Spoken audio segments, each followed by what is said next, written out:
বিজেপিকে একেবারে bold out করতে হবে আর সিপিএমকে মহাশূন্যে পাঠাতে হবে। 21শে জুলাইয়ের মঞ্চ থেকে ফের একবার সিপিএম এবং বিজেপিকে এক ব্র্যাকেটে রেখে আক্রমণ করলেন মমতা বন্দ্যোপাধ্যায়।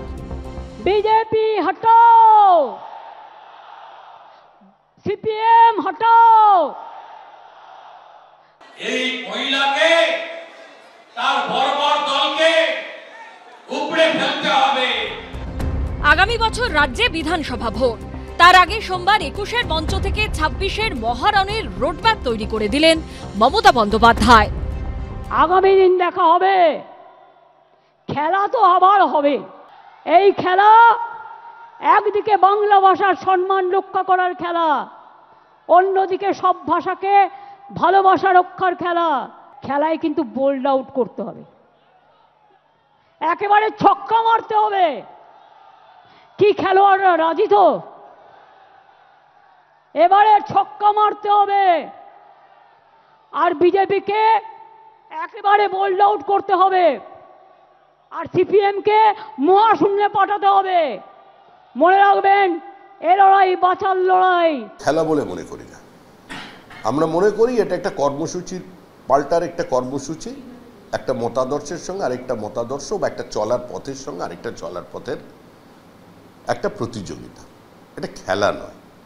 মুখ্যমন্ত্রী রাজনীতিকে খেলা মনে করেন বলেই আজকে পশ্চিমবঙ্গের এই দুর্দিন এসেছে, এই দৈন্যদশা এসেছে, পশ্চিমবঙ্গের অর্থনীতি ভেঙে পড়েছে। তবে এটা বলতে পারি, খেলতে গেলে এবার কিন্তু ছক্কা মারার আগে হিট উইকেট হয়ে যাবে। তৃণমূলকে আর কাউকে বল করে আউট করতে হবে না, তৃণমূল নিজে থেকেই চলে যাবে। 2021-এর বিধানসভা ভোটে রাজ্যে একটিও বিধানসভা আসন জিততে পারেনি সিপিএম। লোকসভা ভোটেও খাতা খুলতে পারেনি বামপন্থীরা। তারপরও ধর্মতলার শহীদ স্মরণ সভা থেকে এদিনও সিপিএমকে কড়া ভাষায় আক্রমণ শানিয়েছেন তৃণমূল নেত্রী। বামপন্থীদের কথা ছেড়ে দিন, যত না বলেন ততই ভালো। সোশ্যাল নেটওয়ার্কের টাকা খরচা করে বসে আছেন, বেঁচে আছেন। বলছে যারাই যাচ্ছে শহীদ দিবসে সবাই নাকি চোর ডাকাত। আমি বলি, তুমি মহারাজ সাধু হলে আজ আমরা চোর বটে। নরকঙ্কালের সরকার বাংলাটাকে শেষ করে দিয়েছিলে। রাম বাম শাম তিনটে হয়েছে একসাথে, জগাই মাধাই গদাই। এদের বিরুদ্ধে আমাদের লড়াই চলছে এবং চলবে। নরকঙ্কালের সরকার ছিল, এখন বলছেন তিনি।